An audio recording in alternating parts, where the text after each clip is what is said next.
स्वामी महाराज भगत जी महाराज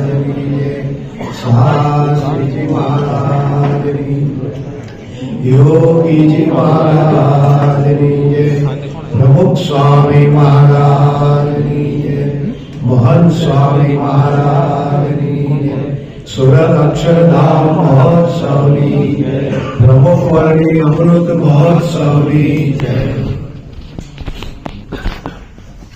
ठंडी मात्रा બધા આવશો સારું કહેવાય. રોજ આવવું પડે. તો એક મહિનો બધા જગાય છે તો 12 મહિના જગાય કે ના જગાય? 12 મહિના બધા આરતીમાં આવે છે જરા. કેટલા વાગે સવારે આરતી થાય? 7:30. તો 7:30 તો વાઈટ નહીં. કેટલા જણા ઓછો આ કરો છે? 10% નથી હો ભાઈ. મને 7:30 વાગે નોકરી પર જતા રહેતા હોય કે આમ દુકાને કે ધંધામાં જતા હોય કેટલા ઊંચો આ કરો છે કે મારે 7:30 જતું રહેવું પડે. એક પણ નહીં. તો 7:30 વાગ્યાથી કરવાનું શું? હે તો બ્લેમોડન સ્વામી છે ને રોજ જુદા જુદા મંદિરમાં જાય છે. ડેઈલી રોજ એક મંદિરમાં જાય છે કીર્તન ગાવા. 5:45 વાગે પૂજા તૈયાર થઈ જવી પડે. 6 વાગે મંગળા આરતી થાય તો મંગળા આરતી કરીને તરત નીકળવાનું. પછી મારે તબલા પેટે બધું ગાડી મૂકવાનું. મોટી ગાડી હોય તો ખોળામાં લઈને બેવાનું. નાની ગાડી લઈને આવ્યા તો એવું કરવું પડે. ને પછી ત્યાં જઈને પાછું અહીંયા તમારા કાયમ આવે એટલે માઇક બાઇક સેટ ના હોય. 10 મિનિટ તો એમાં જતી રહે. અને બે હવા હતા ને પછી સ્વામી કે હાડા હાથે તો આપણે પૂરું કરવાનું હતો. જવાય ઉતાવળ હોય ને પણ રોજ જાય છે. આપણા મંદિરમાં રોજ શણગાર આરતી થાય પછી કીર્તન ગવાય, સ્તોત્ર બોલાય, પછી એમનું એક્સ્ટ્રા કીર્તન રોજ ગાવાનું. ઠાકોરજી આગળ ઉભા રહીને મૂર્તિ સામે રોજ. તો મહારાજે શિક્ષા આપી રોજ મંદિર જવાનું લખ્યું છે. નિત્ય સંધ્યા કાળે મંદિરમાં જવું. આપણે ડેલી કદાચ આજ્ઞા પાળીએ છીએ. મહંસોએ પણ સત્સંગ દીક્ષામાં લખ્યું રોજ સવારે અથવા સાંજે આરતી જવું એવું લખ્યું છે. અને આરતી જઈને આરતી બોલવી પાછી. સવાર સાંજે કદાચ ના જાય તો દિવસમાં ગમે ત્યારે દર્શન કરવા જવું. પણ જો બધા ધારો ને તો થઈ શકે. આમાં તમારે કોઈ ખર્ચો કરવા નથી. ખાલી ઊંઘ અને આળસનો ત્યાગ કરવાનો છે. તમે રોજ જાગો છો ને કરતા 20 મિનિટ વહેલા જાગો તો હવારના આરતી થઈ જાય કે ના થઈ જાય? તો એક આજ્ઞા પડાય કે નહીં મહારાજની સ્વામીની બેની? આપણે ગણાવ્યું કે આપણે ઘણી આજ્ઞા પાડીએ ઘણી પાડીએ પણ આ એક આજ્ઞા પાડીએ છીએ પહેલી નિત્ય સંધ્યા કરે મંદિર જવાની. તો બધા નક્કી કરો. જગાય તો છે તો નક્કી થઈ ગયું જગાય તો છે.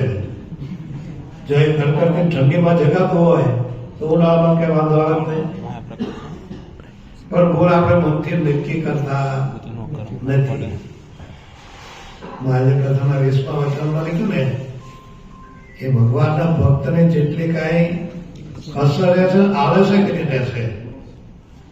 મૂળ આપણને નડે છે આળસ. પેલાનો જમાનો તો લોકો 4 વાગે જાગતા. ખેતરમાં હાથી આપવા જવાનું હોય, બળદની હારવાર આખો દાડો હાલે અને રાતે આવીને સુવે. 6 કલાક માણસ ઊંઘે એટલે ઊંઘ પૂરી થઈ જાય. 6 કલાક કઈ વધારાનું હોવો ને એ તમારી સુષુપ્ત અવસ્થા પૂરી થઈ જાય છે. પછી સ્વપ્ન અવસ્થા ચાલુ થઈ જાય. તમે જારે જગાડતા ખરેખર સપનું જાગ્યું ને ઊંઘ ઉડે. કારણ કે એનો ઊંઘનો ટાઈમ પૂરો થઈ ગયો છે. હવે વધારાનો જીવ પીડ્યો રહેશે એટલે વધારાનું કામ કરે. અને સપનાનું કામ કઈ કામમાં આવે? કદાચ સપનામાં તો મોટા બંગલાવાળા થઈ ગયા હોય, મોટી ગાડી લઈને જતા હોય તો સવાર જાગતા હાથમાં હોય. તમે જો મહંસો એ મહારાજ રોજ 3:30 વાગે જાગે છે. અત્યારે પણ કાંઈ કામ નથી અમને તોય. બોલો આપણે 3:30 પણ 4:30 5:30 10 વાગે રાત્રે સુઈ જાઓ કદાચ તો 6 વાગે તો તમારે 8 કલાક થઈ જાય. કેટલી? 5 વાગે જાગો 7 કલાકો. 7 કલાકથી વધારે ઊંઘો ને વધારાનું છે. કામનું નથી. તમે વધારે પડતું ખાવ તો શું થાય? અપચો થાય કે નહીં? કોઈ વધારે પડતો ઉજાગરો કરે તો શું થાય કે બોલે જ નહીં. 2-3 રાત એક તારો ઉજાગરો થાક લાગે જ નહીં. એમ વધારે પડતું ખાવાનું પણ નડે છે અને સુવાનું નડે છે. પણ આપણે એમ દેખાતું આપણે ખૂબ મજા આવે. મજા નથી આવતી, શરીરને આળસ પોષણ કરે છે. એટલે બધા એવું નક્કી કરો કે રોજ સવારે આપણે આરતીમાં દર્શન કરવા જવું, પછી કામ ધંધે જવું. નજીકમાં આપણે લગભગ બધે નજીક મંદિર થઈ ગયા છે. કોઈ પણ મંદિરમાં આપણે હરિ મંદિરમાં દર્શન કરી આવવા. આજે તો બધાને ટાઈમ ના હોય, કે નોકરી હોય, ધંધા હોય, દુકાને હોય, પણ સવારે તો કરવું હોય તો થાય. અમે જે ખેડા જિલ્લામાં ફરતા ને, માતા રડુ તાલુકામાં, ત્યાં 15 વર્ષ ફર્યો. 15 વર્ષમાં 12 મંદિર બાંધ્યા. 12 મંદિર બાંધતા પહેલા બધા નક્કી કર્યા તમારે જો બધા આરતીમાં આવો ને તો મૂર્તિ પધરાઈએ. મૂર્તિ જ નહીં પધરાવાની. મૂર્તિ બધા પધરાઈ છે આપણે દર્શન કરવા માટે. આરતી શેના માટે કરી? ભગવાન પધરાવે એટલે આપણે આરતીના દર્શન કરેલા. આરતી આપણા પાપ બાળે. આરતી આખો દિવસના પાપને બાળતી. સવારે તમે જે કે આખો દિવસના પાપ કર્યા, સાંજે આરતીમાં જાઓ અને જો આરતી ગાઓ તો એમના મૂંગા બેહો તો ના મળે. અને રાતે જે ગપ્પા માર્યા પાપ લાગ્યા એનું પાપ બાળવા આરતીમાં જાઓ. શાસ્ત્રીમાં તો એવું કદાચ 100 શણગાર બરોબર એક મંગળ આરતી. આપણે શણગાર તો હોય, મંગળા શણગાર બે એક જ હોય છે, પણ એક આરતી ભરો. આમ તો 5 ટાઈમની આરતી ભરવી. જેમ મુસલમાનો 5 ટાઈમ નમાજ પડે છે ને, એમ આપણે 5 ટાઈમની આરતી ભરવાની હોય છે. પણ આપણા મંદિરમાં 5 થતી જ નથી. 2 માળમાં થાય છે નહીં, એ ચાંપા પૂજાને રાખવા પડે.